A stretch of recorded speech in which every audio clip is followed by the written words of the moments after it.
สวัสดีFC สุกุสุคนนี่มาพบกับสาวคันสีมาเล่าชีวิตของสาวคันให้ฟังแต่ตอนยังน้อยเนาะก็คือสาวคันสีเล่าตอนที่สาวคันจำความได้ประมาณอายุ5 ปี52 ปีก็คืออยู่ในปี1995 5 ปี 2002คือสาวคันเห็นอยู่ประถมตอนนี้สาวคันเป็นคนเด็กน้อยนะเด็กน้อยที่มีคือปัจจุบันนี้นะมาพังกันเลยชีวิตตอนยังน้อยสาวคันเป็นคนที่มักวีผมฉันจะนี่มักวียุ่งกระตุงยุ่งผมก็ได้ในการที่มักวีโฮนี่มักสระผมแล้วเนาะมันจะเกิดเป็นเห่าปะนี่นะกูจักบ่เห่าเห่าเต็มโหนี่ทั้งไข่ทั้งแม้นเต็มสลืออยู่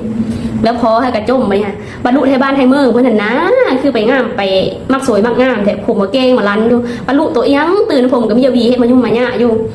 แต่ละสำคัญคิดร้ายนะดำผมยองดังแม่ตัวน้อย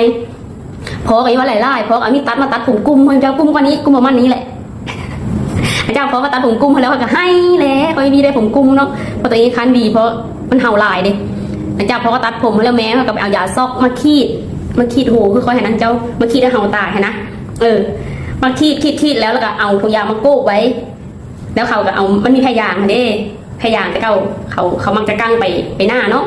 แล้วเขามาปูแล้วเขาจะนั่งอยู่มันปลายมัน10 หรือ20 นาทีเนี่ยมาคว้าถุงยางออกเอาวีมาบีค่ะชุบเจ้าอยู่ในเอ็นบ้าเขาอยู่ในแข้งขาเขาอยู่ในแพรยางฮะเห่าดำอยู่ดำจนเขาไม่พันละหน้าเขามันดำนะเห่ามันโกงมันตายดิมีชีวิตสำคัญยังน้อยแต่เก้าคือระยะล้างหัวเงินผมไม่เห็นสารน้ำมูเนาะแต่น้ำมูตัวเองก็ไม่ได้ซักผมก็ไม่ได้บีไม่ได้ล้างมันเห่ามันก็เกิดอันนี้คือข้อที่1ของสำคัญแต่พังข้อที่2ของสำคัญเลยตอนยังน้อยสำคัญเป็นคนขี้ยานผียานสำเร็จยานจนว่าสำคัญนะนางคือป้องไม่ได้เพราะว่าเฮิร์นเนาะเฮิร์นบ้านเฮาอ่ะนะเฮิร์นสมัยแต่ก่อนมันเป็นเสาแล้วเขาก็มีการปูแป้นนะเขาเห็นห่างๆประมาณนี้แล้วก็เป็นหูขึ้นแบบนี้นะไม้แป้นมันมีทุกกันนะสำคัญนั่งคือป้องไม่ได้สำคัญขึ้นว่าย่านผีไม่โจ๊กคุณเจ้าขึ้นมาแหละค้ำอะไรสำคัญลงขึ้นไม่ได้นะนั่งคือป้องขึ้นไม่ได้เอากินน้ำอยู่นอกก็ไม่ได้แต่ก็มีอูข้างนอกไปย่านผีโจ๊กย่านจิกจ้านะย่านผีคำยานมีมือนึงเนาะสำคัญนะปวดขี้เขาแม่เขาเลยกินข้าวยุ่งกว่านี้แม่เตะปวดขี้เลยมีจะอุ่นคอยแล้วแม่เตะปวดขี้เด้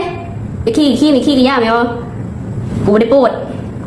เพชรเลิกเขาพาไปมึงมาสำคัญไปขี้มึงมาสำคัญไปขี้ยืดใส่สำคัญเขาไปขี้แต่วันนอนแล้ววันนอนไปขี้แต่วันนอนศพไม่เท่าเขาไปวันนอนไปเห็นขี้วันนอนไข่แต่มันเป็นขี้น้ำมันเป็นขี้เป็นก้อนนะมันก็เลยเม้นง่ายเนี่ยแม่ตีให้วัดสั่นนี่บอกว่าข้าพเจ้ายี่พังไปขี้นะว่ามึงก็ไปขี้แต่วันนอนแล้ววันนี้แม่กัดด่าหายสมภาษาแม่แล้วเนาะแต่ไม่สนแล้วมันขี้เหาะแห้งมึงมีพาไปเขาพาไปนะเลย